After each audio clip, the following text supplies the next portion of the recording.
वलांडी येथील चिमुकलीवर अत्याचाराच्या घटनेचा खाटीक समाजाकडून निषेध।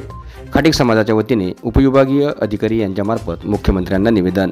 लातूर जिल्ह्यातील देवणी तालुक्यातील वलांडी येथील एका 6 वर्षाच्या मुलीवर सतत 5 दिवस अत्याचार करणाऱ्या आरोपीविरोधात बाललैंगिक अत्याचार प्रतिबंधक कायदा पोस्कोसह अनुसूचित जाती जमाती अत्याचार प्रतिबंधक कायद्याअंतर्गत गुन्हा दाखल करून आरोपीस फाशीची शिक्षा देण्यात यावी, अशा मागणीचे निवेदन उपविभागीय अधिकारी यांच्यामार्फत मुख्यमंत्री एकनाथ शिंदे यांना दारवा शहरातील खाटीक समाजाच्या वतीने सोमवार दिनांक 5 फेब्रुवारीला दुपारी 12 वाजता दरम्यान देण्यात आले। निवेदनावर खाटीक समाज बहुउद्देशीय संस्थेचे अध्यक्ष सचिन ढोके, सतीश हिरवे, सतीश कराडे, बबन हिरवे आदी समाज बांधवांच्या स्वाक्षऱ्या आहेत। याविषयी अधिक माहिती देताना खाटीक समाज बहुउद्देशीय संस्थेचे अध्यक्ष सचिन ढोके म्हणाले, मौजे वलांडी तालुका देवणी जिल्हा लातूर या ठिकाणी 6 वर्षीय चिमुकलीवर एका नराधमाने अनैतिक कृत्य घडविले।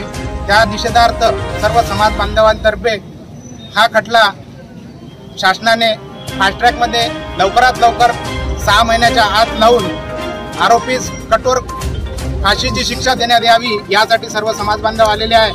अन्यथा खाटीक समाज बांधवांतर्फे याच्याही पेक्षा तीव्र आंदोलन करण्यात येईल। जसा आमचा समाज रोजच बकऱ्यांचा व्यावसायिक आहे, तर आम्ही आरोपीला शिक्षा न झाल्यास त्याप्रमाणेच कत्तल करू हे पण आम्ही सांगू इच्छितो।